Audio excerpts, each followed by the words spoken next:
而家嘅人啊，真係鬼迷心竅，明明自己擁有一個好嘅先生、好嘅太太，卻係唔知足，非要伸長個頸呢去睇下隔離嘅男人、隔離嘅女人，睇住睇住，心入邊就唔平衡啦。點解我屋企嘅男人、我屋企嘅女人呢度又唔好，嗰度又唔好？於是就起咗呢個貪心啦，同時又生起咗呢個色心，結果呢，跌咗個西瓜就執咗一粒芝麻，最後福德用盡啦，路亦都冇咗啦，冇得行啦，屋企又冇埋啦。有一個女人呢，相貌平平，憑乜嘢嫁俾一個萬貫家財又愛錫佢嘅男人呢？因為佢修嘅福德深厚，孝順父母，自然配得上咁好嘅姻緣。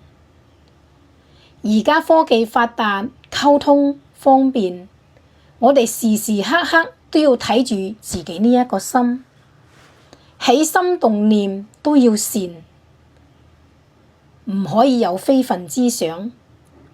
呢一份察覺比乜嘢都重要。講到底，人生行到盡頭，有名車又點樣啊？住豪宅又如何？呢一啲嘢睇住光鮮亮麗，但係去到深夜人靜嘅時候，能夠陪你講說話咩？能夠俾你斟一杯熱水俾你飲咩？唔能啩。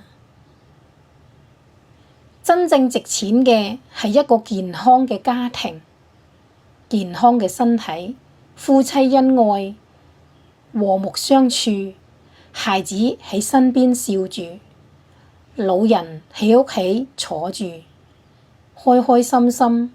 女人呢一生唔好爭你高我矮啦，能夠將呢個屋企守住，你就贏啦。唔知道師兄們認唔認同我呢一番說話？我真係越活越明白，你呢一生無論點樣去努力，爭下咗幾多嘢，到頭嚟都比唔上一個溫馨嘅家庭。嗰個家唔一定要有幾大，亦都唔一定有幾咁富貴，但只要你推開呢個屋企門口，就有人問你：你返嚟啦？有飯食，有湯飲，呢啲就係千金萬兩都換唔嚟嘅幸福。呢一個家係你嘅心靈港灣。有咗佢，你遇見千難萬難都唔使驚。